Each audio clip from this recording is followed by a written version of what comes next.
I'm going to take you to spooky places in the Myrtle Beach, Pawleys Island area. Our first stop is Prince Frederick's Chapel's ruins. It's a historic site in Plantersville, South Carolina. Plantersville is just southwest of Georgetown. This church, built in 1848, was donated by the Reverend Hugh Fraser in 1834.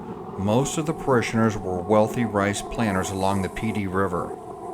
These ruins are of the second church here, approved by a committee of Robert Francis Alston.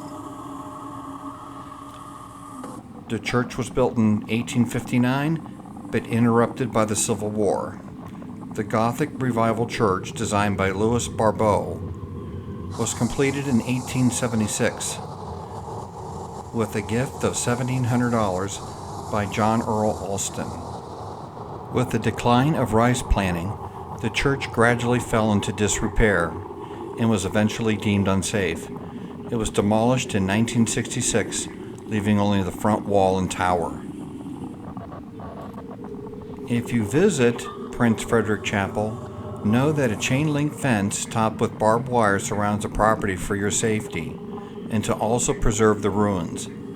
Trespassing is not only ill-advised, it's also illegal.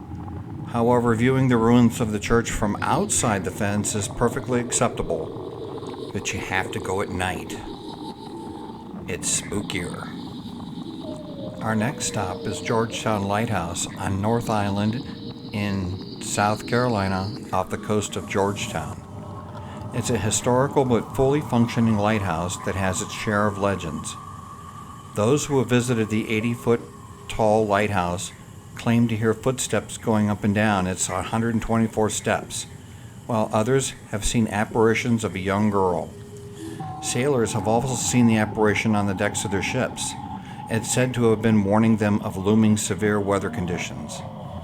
It's thought to be the ghost of Annie, the lightkeeper's daughter, who spent a lot of time maintaining the lighthouse. Both once forgot their mail on a weekend to visit Georgetown, but on the way back, severe weather and tide conditions sunk their boat. Her father swam to shore with Annie strapped to his back, only to find she had drowned on the way.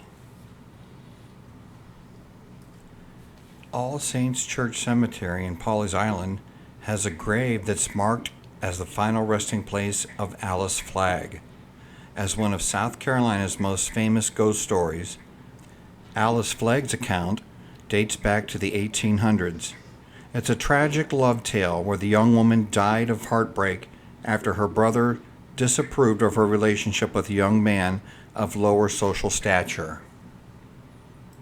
In 1800's Murrells Inlet, Alice Flagg lived with her mother and domineering brother, Dr. Allard Flagg, at the Hermitage Plantation.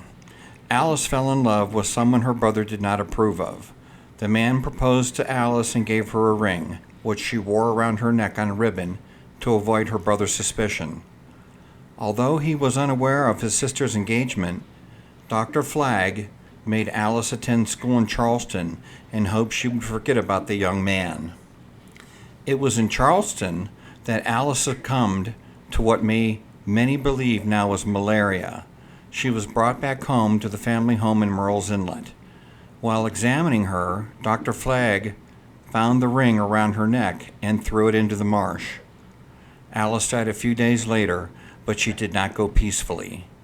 To this day, people say Alice haunts both Hermitage and Murrells Inlet and her grave in Pawleys Island, looking for the ring given to her by her beloved. Our last story is on Gilbert Road in Horry County. It's home to an urban legend and a phenomenon known as the Lucas Bay Lights. Most of the paranormal sightings occur where part of the road turns to dirt. There are many versions to the tale of the floating or wandering lights, one calling them ghosts of a U.S. Civil War era mother who continues her desperate search of a child she lost in a flood. Skeptics have tried to debunk the urban legend by attributing the lights to swamp methane gas or those of off-road vehicles or ATVs in the area. Yet ghost hunters investigating the spot claim to have witnessed and captured weird lights on camera and even recorded strange voices on tape.